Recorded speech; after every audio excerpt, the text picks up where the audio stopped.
with the introducer. Hello and welcome to Bible and Cake. Molly and Nigel are on holiday in Italy and have left us here by ourselves. So we can do what we do every time, just chat to you guys about what we're doing in our Bible study, have a sip of tea. And It's some too hot. chocolate macaroons. Ooh, yeah. With coconut, I think. Oh, yes. Yeah, these are really good. So no cake today because, you know, you have that kind of money, people. So we're just having delicious macaroons instead. If you have any questions anytime during our broadcast, pop them up and we'll try to answer those at the same time. Chewy. Nice. Oh. Whereas last week it crumbled all over my lap. Last week I looked at my Bible at the end of it and I was like, there's a little bit of chocolate cake there and a tiny drip of coffee and I was like, Oh, no. It's terrible. Oh. So macaroons are nice and easy to wash away. Anyway. Excuse me. So for this episode, we both did a study on King Manasseh, or Manasseh. Manasseh, I think is. Manasseh, yeah. It was really insightful. Yeah, I've been studying it in my PUP, Precept upon Precept class, and it's in 2 Kings 21 and 2 Chronicles 33. Yeah. And I was quite struck by him as a person. Yeah. Because we're getting towards the end of the Southern Kingdom reign, and the Northern Kingdom's already gone into exile. Yeah. They've already been taken away, and he's king pretty much just after that, a few years after that. And I was quite struck by him because 2 Kings 21 tells you about all the bad things he's done, and he's one of the worst kings in Israel's history. It's quite damning, isn't it? It really harsh. Is. Everything from using mediums, spiritualists, child sacrifice with his own children, making them walk through the fire, witchcraft, and he built altars in the house of the Lord. So that's really bad. He rebuilt all the high places that his father destroyed, and his father was a good king, so there's a real contrast there as well. Hezekiah, yeah. Worshipped all the host of heaven, and he did evil in the sight of the Lord, according to the abominations of the nations that were around them.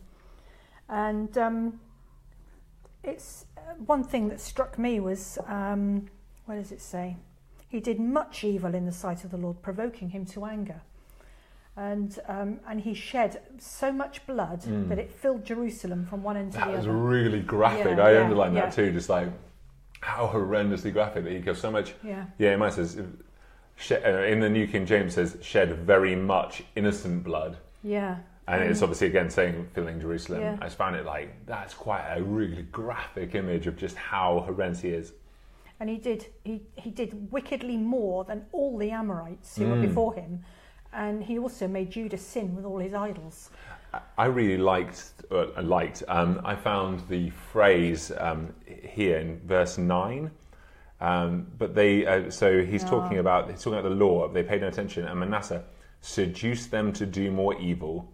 I don't know what it says there. Seduce them to do more evil. I love the idea, or found the idea of like seduction to evil quite thing, because you're just going, there's all these people who have this history of following God, and they have like a history that says that God did this for us and God did this for us and this, and how do they do that? And the answer is it's that slow seduction, showing them things. Oh, you like this? Do this. And it's those little movements towards the point where they're suddenly going from worshipping God to killing sacrifices to a bull god. And he's the king, so he's seductive anyway because he's powerful. And the people are following him. So I really also found like the whole idea is that all of this, there's a real like in all the things they're talking about the kings, they always talk about like it's all about owned by the king. He's never like he's 12 right at the start. When he takes over the throne, he's 12. So you would imagine that he would have like a council, and he would have advisors and the sort of a court. And so, but there's never any point in this where they go, the court told him to do this. That even though that may be the truth, and it's not something that's necessarily he moves straight from one thing to complete evil. There's still an ownership where it says because he's the king, he owns what happens to the nations. God is placing the responsibility on him doing it all. It's crazy though, and it's really for me it really makes me understand as a head of a household, like how God sees that. I think that this says later on in the Bible that the head of the household is responsible for the family. And I think seeing this and going like, when God looks at my family, he doesn't look at my family, he looks at me as the head of my family. Does that make sense? Yes, because you're the leading them. And so when God writes it out, he'll be like, and the Carters did this, Martin, you know, under this, because I was the leader. And therefore God doesn't, when God's recording it here, he doesn't see this tribe was particularly influential and said, hey, should we put the Asherah poles again? We quite like those. Yeah. Or, oh, this naughty vizier, you know, like Aladdin style, forced him to do this at 13, which, you know, could be the story, but it's still God who places it at the foot of Manasseh. But after doing this particular chapter, the study I'm doing with Precept on Precept then moves on to an additional account of Manasseh in 2 Chronicles 33. And we were told to write down in our study what additional things do you learn from Manasseh from 2 Chronicles. And this is what really got me thinking, actually, and I was really, really gobsmacked when I read this, because a lot of what's in 2 Chronicles 33 mirrors what's in 2 Kings. Yeah. And but this additional stuff was is it incredible? Incredible, isn't it? Yeah. And it starts off by saying all exactly the same things, did evil in the sight of the Lord, blah.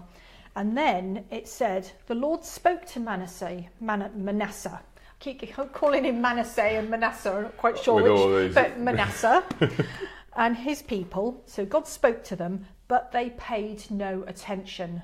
And isn't that like our society nowadays? Anyway, therefore, the Lord brought the commanders of the army of the king of Assyria against them, and they captured Manasseh with hooks. Now, we're taught about the Chaldeans with when they capture people, they used to put hooks through them to take them off into captivity, and it was a physical hook into their face somewhere, like their cheek or their mouth or something. Slaves, for slaves. Yeah. So it means they take him away as a slave, which, you know, the king as a slave is quite a graphic image. They bound him with bronze chains and took him to Babylon. It doesn't say they took anyone else, it just says they took him, which is interesting. But anyway, when he was in distress, he entreated the Lord his God and humbled himself greatly before the God of his fathers. When he prayed to God, God was moved by his entreaty and heard his supplication and brought him again to Jerusalem, to his kingdom. Then Manasseh knew that the Lord was God. I couldn't believe that. There's such an evil person who was involved in witchcraft and sorcery and child sacrifice, and he's redeemed by God. And I just thought that was amazing. And it then goes on to say that he started to do things in God's commandments, and he started to follow the Lord. But I thought, wow, people. There's a lot of people, aren't there, out there, I think, that they think to themselves, oh gosh, God will never forgive what I've done and I feel really bad and blah, blah. But actually, he would. You can't do anything too bad that God can't forgive, because it's bottomless. It's incredible, isn't it? Yeah. I also think the time frame is really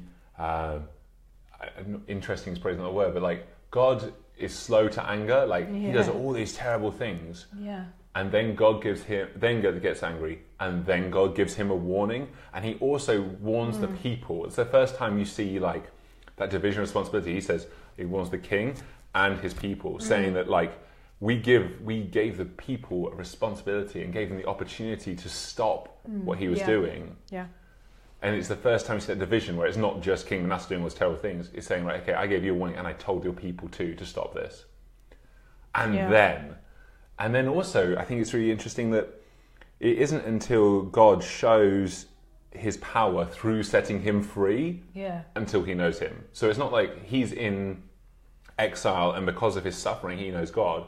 It's because he gets set free, and only then does he did he know God? Did he know God? Yeah. But I think it's interesting that especially in the Old Testament we see a lot more people who come back to God after a sign. Signs and wonders are really important in the Old Testament, and I think it's something that it makes it a lot easier when you suddenly have like, and God. and he was, what was he, 12? He was 12 when he took over the throne, but his father was a good father. Yeah. And he was, he used to follow God's commandments, because I think it says in, was it 18? Yeah, in 2 Kings 18, his father clung to the Lord. He did not depart from following him, but kept his commandments, which the Lord had commanded Moses. So he's a really good father, and followed the rules, followed God's commandments. And he must have seen that, but he must have forgotten about it when his dad died, and then just followed what he wanted to do. And perhaps everything was in the kingdom was doing really well. Everything was settled, and thought he could do what he wanted. Yeah. It's crazy though, isn't it? Just to think, as you saying, you get complacent when you have all this great stuff happening, and his dad left him a very well fortified kingdom. Yeah. And you also see, like, when he comes to God, he actually starts taking responsibility for the defense of the kingdom and actually improving its defenses and its military structure, taking down the foreign altars. Yeah, and he does. But he does at the same time as he's improving their spirituality, he's also taking responsibility for their improvement in the military strategy. Yes, so suddenly you see him taking responsibility as a king for the first time in his reign. Yeah. I think. What does it say though about families and fathers and sons and children, and they don't actually always follow you in the faith, do they? But as we were saying earlier on, it's a really beautiful way of just showing that if God, if you put that foundation into a child, even like, so Manasseh, we know, until his father died, his father was investing in him, teaching him the law, so that even as Manasseh went so far away from God, to a point where you would think it's unrecoverable, there's no way this guy can come back. When he hit his lowest point, when God humbled him because he did not find his own humility, then, like, he can still have that foundation. He still has that foundation from when he was 10, 11 years old of being taught by his father or by his father's tutors or by the priests that he can go back to. And so it's really important that, I think it's really a message of hope for us, is that even when your children or other family members step away, if you've given them that foundation, they have something to go back to. And there's so much good stuff in here. They will go back to it as well. Massively. He went back to it. So after he was humbled, though, it was really interesting. I was looking. True, but I think perhaps in God's plan, God knows what's going to happen now, today, in the past, in the future. He knew that things were going to come full circle, and that perhaps that's why he was on the throne for 55 years. Yeah, because he's one of the longest serving kings in the Southern Kingdom and in the Northern Kingdom. I think they're very few, very very long serving in the Northern Kingdom, especially towards the end. Yeah. but it is just, I was very surprised when I did the study on it. I thought, wow. I think the lesson I took away from it most was like humility and ownership. So we talked about ownership, but for me, like, humility seems a really key point, because it says he implored the Lord and humbled himself. Humbled himself greatly, mine says. Humbled himself greatly before the God of his fathers and prayed to him. And at that point, at the point of his humility, he was humbled just by being taken away as a slave. And then he was also humbled through his imprisonment. And he would have had physical scars from it as well. Yeah, of course. From the hooks and the chains. Yeah, and it's horrendous. Yeah. But in his point of humility, he made himself low, and therefore God could show his presence in his life. And until that point, he couldn't. And I looked back at Hezekiah, and Hezekiah, towards the end of his life, before he dies, has a point of real serious sickness. Yeah. And that reminds him, and it says it humbles him as well. Yeah, and God gives him extra life exactly, because of it, because he humbled himself, because at that point it sort of says that there's this balance where God was sort of saying, well, actually there's quite a lot of sin going on in your nation, and he humbles him with sickness, and because he accepts that humility, God says, okay, I'm going to delay my judgment on this kingdom, which is incredible, right? Yeah. And it's again, if you look at that in the moment, my other study I'm doing, I'm going back to the beginning of Mark with my wife and going through that Mark study again, because I think it's great. Yeah. And she hasn't done it before. And again, it's just God talking about Jesus talking the same thing, talking about having a humble heart.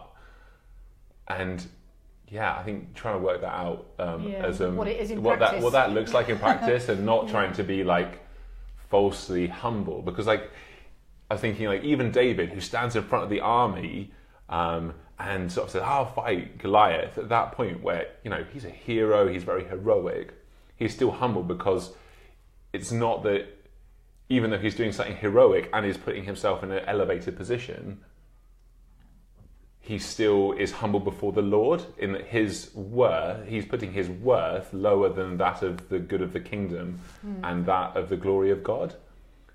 And so it's trying to figure out that like we're not doing this weird humble brag living where you're like, I'm so humble and I don't do this, and don't let yourself become elevated in a very British way.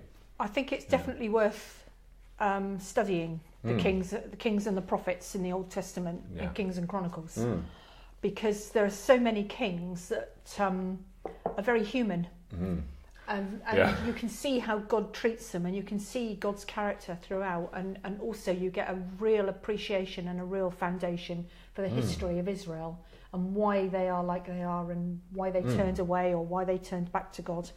And it's definitely worth studying, because there are so many things that you can pull out that you can learn for today's society, and because they're the ultimate. How God then carries out his judgments and the warnings, the number of warnings that he gives over and over, and they don't listen. And or even when they get fixed and they go back to the thing, they repent. It's like a cycle.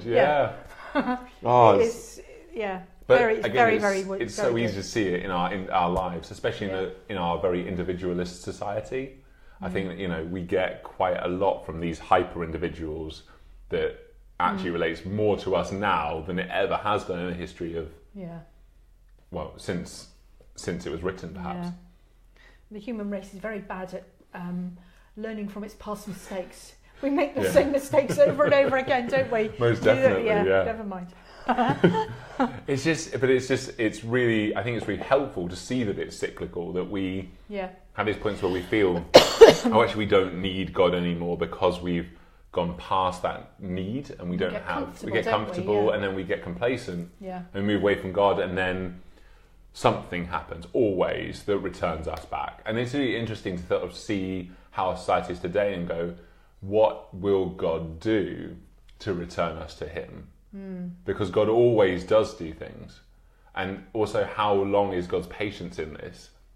Are we waiting another 100 years, 55 years? Because he's slow to anger. We're very close to the end times. It could be tomorrow.